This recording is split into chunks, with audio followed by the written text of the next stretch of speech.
Hey guys, two tips for Kerrigan today. The first tip that I want to share is, let me refresh this really quick, is how to correctly do a Kerrigan combo. First, I'm going to show you how it's done, and then I'm going to explain what I did and how you should do it. It's actually one of the easiest combos to land after you get a little bit of practice with it.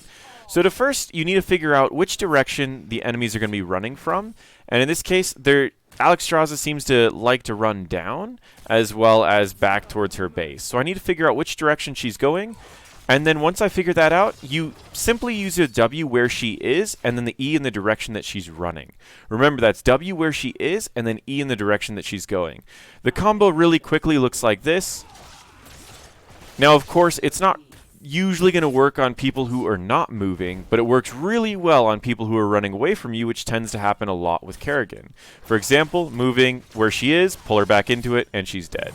It's a very easy combo to land once you know how to do it. You always jump with your Q, W, E. And you don't even need to use the Q because your W and your E have a long range. Say you're just sitting up here and the enemy walks this close and you think that they're going to run away, just a quick one of these will do it as well.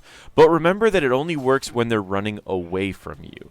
One of the easiest ways to counter, because if you ever have a Kerrigan who's just taking out everyone on your team, the easiest way to counter is to pick a different direction to run. For example, if I'm running after her, see how she decided to go down instead of straight towards her base?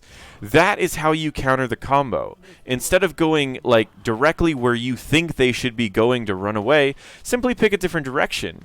Well, she picked a different direction. You would think that it would make her more likely to be killed by me. It didn't, because I lost all of my damage. As well as she didn't get stunned, as well as I took tower shots. So by simply taking a different path other than the usual runaway, you can dodge pretty much any of the Kerrigan's combos, which makes it a lot harder to play Kerrigan and makes it more easy to survive anything that Kerrigan's doing. The next tip that I want to give for Kerrigan is that she's not a solo laner. Yes, while she has ways to heal herself if you go Q builds or whatever, and she has ways to give herself shields so she can survive poke in a solo lane, she's much better at flanking in between lanes. For example, if you go into this lane and you were to, I don't know, flank this Kerrigan, or flank this Alexstrasza, you got a kill there, and then you could go down to another lane and you could jump on another group of people and start taking them out. So while Kerrigan seems like someone who would be decent in a solo lane, she's actually much better to be a roamer with your team, leading to kill in lane and lane and lane and keep going back and forth between the different lanes.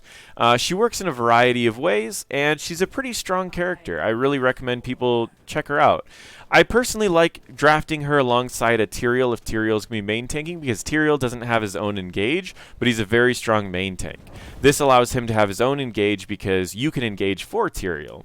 So hopefully that helps out explaining the Kerrigan combos and just a couple other tips on drafting and playing Kerrigan. Thank you very much, and as always, if you like these videos, feel free to subscribe.